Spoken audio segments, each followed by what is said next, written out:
আপনারা তো 13তম গ্রেডে জয়েন করেছেন। তো 13তম গ্রেডে যখন জয়েন করছেন আপনারা জেনে বুঝে সুযোগ সুবিধা কি আছে না আছে সবকিছু জেনে বুঝেই এইখানে এই চাকরিতে আপনারা যুক্ত হয়েছেন। তারপরে কেন আপনারা আবার 10ম গ্রেড দাবি করছেন?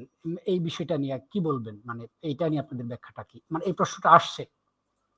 আচ্ছা, অনেক ধন্যবাদ আপনাদেরকে যে আজকে আপনারা একটি চমৎকার একটি সমসাময়িক একটি বিষয় নিয়ে আমাদের সাথে মানে আমাদের শিক্ষকদেরকে যুক্ত করার জন্য এডুকেশন টাইমস এর সকল আয়োজক বৃন্দের প্রতি আমি কৃতজ্ঞতা জ্ঞাপন করছি এবং আজকে সঞ্চালক সাদিকুল ইসলামের প্রতিও আমি কৃতজ্ঞতা জ্ঞাপন করছি প্রাথমিক শিক্ষা পরিবারের পক্ষ থেকে।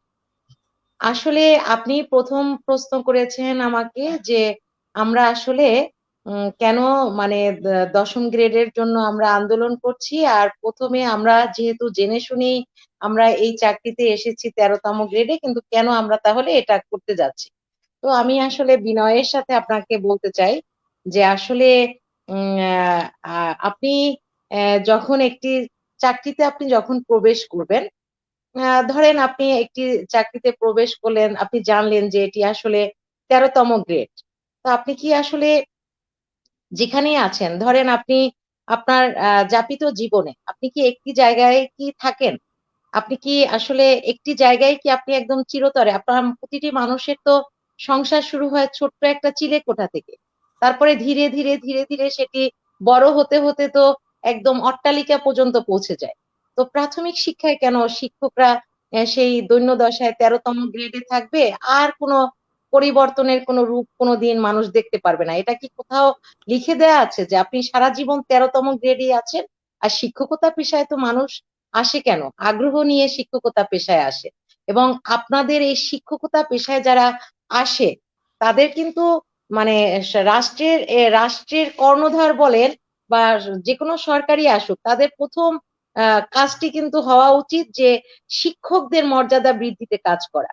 তো 13তম গ্রেডে শিক্ষক ঢুকেছে, তার মানে সারা জীবনই শিক্ষকের সেই এন্ট্রি পদ 13তমই থাকবে? এখান থেকে কি কোনো পরিবর্তন আসবে না? তো সেই জায়গাটি থেকে আমাদের চেতনা ফিরেছে এবং আমরা জানি যে আমাদের যুগের পর যুগ আমরা দেখেছি যে কোনো কিছু অর্জন করতে হলে আন্দোলনের কোনো বিকল্প নেই।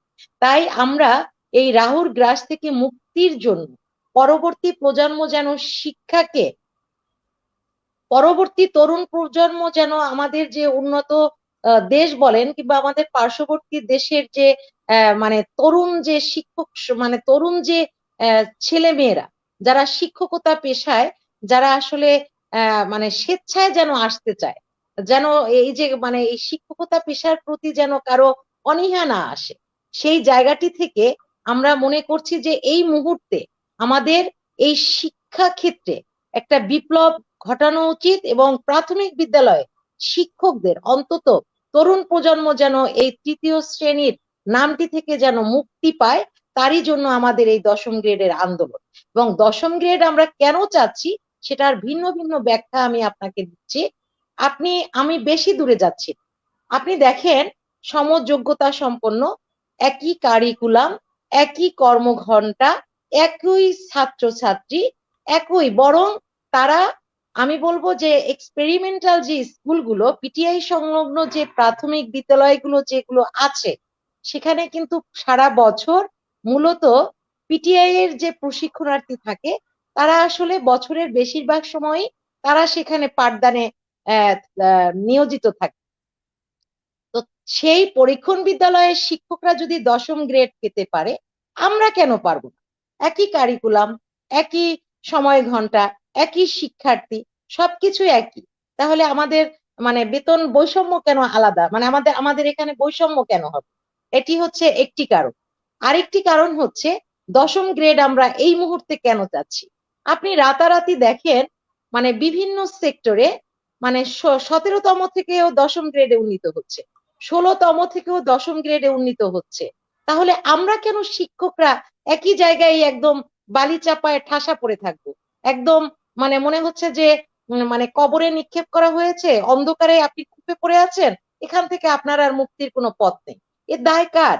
এই শিক্ষকদেরকে মুক্তির বা শিক্ষকদের এই রাহুগ্রাস থেকে পরিত্রাণের দায়িত্ব কিন্তু আমাদের এই রাষ্ট্রের, আমাদের এই সরকারের কর্তা ব্যক্তির। ধন্যবাদ।